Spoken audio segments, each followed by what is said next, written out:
If you've never heard of olfactory training or you're not quite sure what it is, you're going to want to stick around for this video. I'm Jonathan from Memories, and I teach people about our sense of smell and how it's a simple and easy way to promote your own brain and memory health. So in this video, we're going to talk about olfactory training. And before we even get started, if olfactory training sounds complicated, it's not. Olfactory refers to our olfactory system, or our sense of smell. Training is training, and we're going to find out just what that is. So what is olfactory training? Well, in its first instance, it's something that would be used or even prescribed to rehabilitate the olfactory system. So some of us might have had long-form COVID-19, where we lost our sense of smell for several months, or a severe sinus infection. Other people lose their sense of smell from other things, like a concussion, or even an adverse reaction to medication. If a doctor was to prescribe you something, they would prescribe olfactory training. Why? Because our sense of smell has a capacity to rehabilitate over the lifespan. You can strengthen your existing one, or if you have a damaged or lost sense of smell, oftentimes you can start to repair it through olfactory training.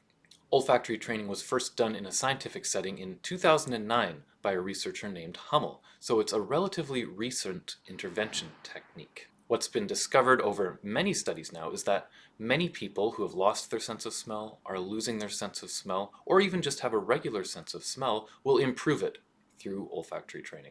There are many fascinating things about our sense of smell, and one of them is that the cell receptors that you use for smelling are different from all of your other senses. Cell receptors are what our senses use to take information from the outside world and send that signal into our brain for processing.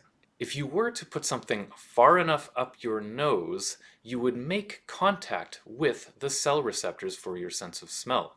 They are, in fact, the only part of your brain that is exposed to air. That's right.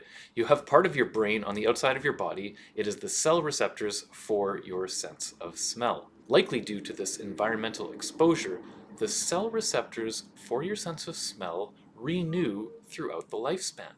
So about every 4 weeks or so, you are regenerating and creating new ones. This is unique to your sense of smell, and it also leaves room for intervention techniques like olfactory training. So olfactory training can strengthen or rehabilitate your sense of smell, but that's just the beginning because it can also benefit your brain in all sorts of different ways. That's what makes it so exciting, but we'll get into what it is because it's also simple. So Hummel, who first ran a study in 2009, kind of set the standard, and many of the subsequent studies doing olfactory training followed his lead.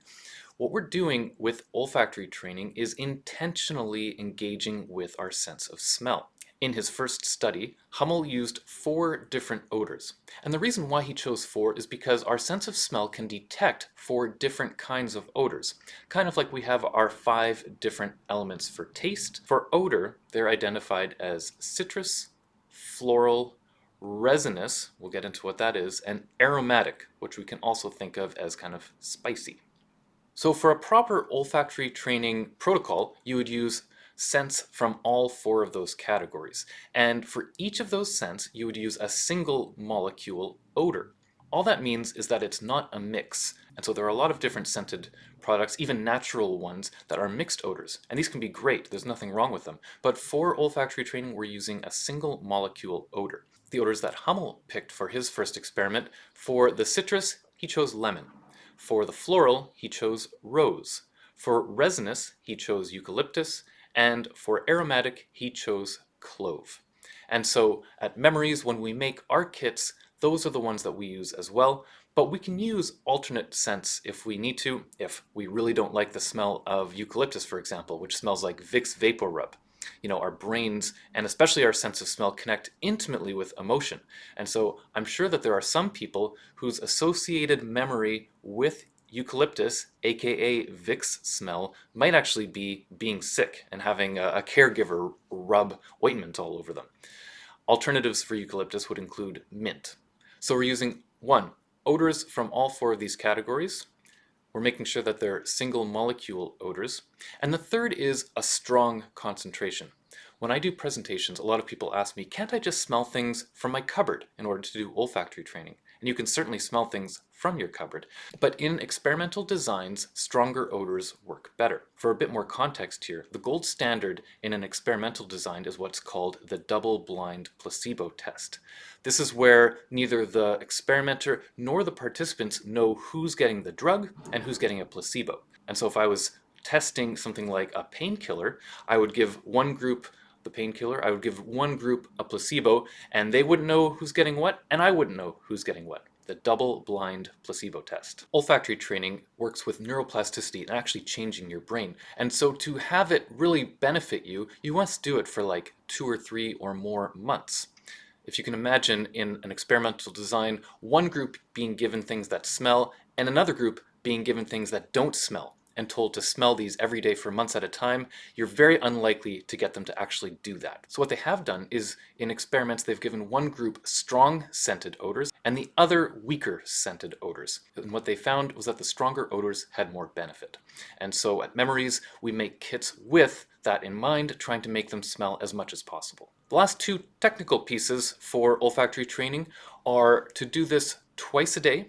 We advise morning and night, because once you've been eating food or doing other things throughout the day, that actually will change your sense of smell. But it's whatever works for you, because the other piece is to be consistent. Olfactory training, to be effective, is something done on a consistent basis every single day for months at a time. To discover the benefits of olfactory training for yourself, it's something we recommend doing twice a day for several months. So I'll demonstrate actually doing olfactory training with a kit from Memories. We have the 4 odors, and it doesn't matter what order you do them in. The only time it might matter is for some people, one of them is particularly strong and kind of sticks with them. So in that case, you would want to do that odor last. But otherwise, the order doesn't matter. It's also not so much about guessing what the smell is, as it is intentionally engaging with it. I'll add, however, that if you've lost your sense of smell or have a weaker sense of smell, you'll want to note which odor you are engaging with, and as you smell it, you're going to try to find the smell. So for instance, one of these is lemon scented. And if you're not detecting the smell of lemons, as you smell it, you're going to be searching for the smell of lemon. You're going to be searching your memory for experiences when you remember smelling lemons. You can even engage with pictures of lemon. This is called bimodal training. This is like a supercharged form of olfactory training when we engage our visual cortex along with our olfactory system. And so looking at a picture of lemons while smelling the lemon scent is how we rehabilitate a lost sense of smell. Remember, you are quite literally growing new neurons here, and so there should be a bit of effortful smelling behind what you're doing. And so with each of these, I think my light is making it look like it just glows. There's a label on the bottom. This one is E for eucalyptus. I'm going to remove the cap, and I'm going to hold it somewhere under my nostrils and take several breaths in for each one. We shouldn't have to put this up our nose. For some people, we can hold it even an inch below or right underneath. And you'll find that you breathe through a different nostril at different times of the day. If you haven't noticed this before, you'll actually alternate back and forth throughout the day. Engage with each odor several times. And pay close attention to the smell. Do this for about 30 seconds per odor, and that's it. Olfactory training only takes minutes a day, and the exciting part is discovering benefits for yourself. But if there is something more difficult about olfactory training, it's this. One is remembering to do something new every single day, and for that, we recommend leaving something like a Memories kit somewhere that you're going to see it. I leave mine on my nightstand. Again, a lot of people like to go the DIY route or ask about smelling things they already have in their home. When you have a dedicated kit, every time you see it, it reminds you that olfactory training is good for your brain. It only takes a couple minutes, and that increases the likelihood of doing it by far. If we're just smelling things out of our cupboard, it's unlikely that we're still going to be doing that 2 or 3 months from now. The other benefit to buying a kit is there's a psychological motivation towards getting our money's worth. This is an actual thing. If I were to just give people Memories kits left and right, it would be very unlikely that they would use them. When a person buys one, they don't want to waste whatever money they've put towards it. Makes them far more likely to use it. The other piece is that olfactory training is making structural changes in our brain. And this takes time, it takes consistency. And there can be a difficulty in adhering to something for 2, 3, 4, 5 months unless it just becomes a routine. And here is where I would recommend enjoying the process. Instead of just doing olfactory training because of some desired result, start to enjoy doing it every day. I hear back from lots of people using our kits that they actually just love the practice of intentionally smelling odors to start and end their day. It's a great little mindfulness exercise. The more you enjoy the practice itself, the more it becomes a part of your day that you look forward to. This is win-win. That also means taking 15 to 20 nice, slow breaths in through our nose twice a day. This is a great mindful way to start and end a day.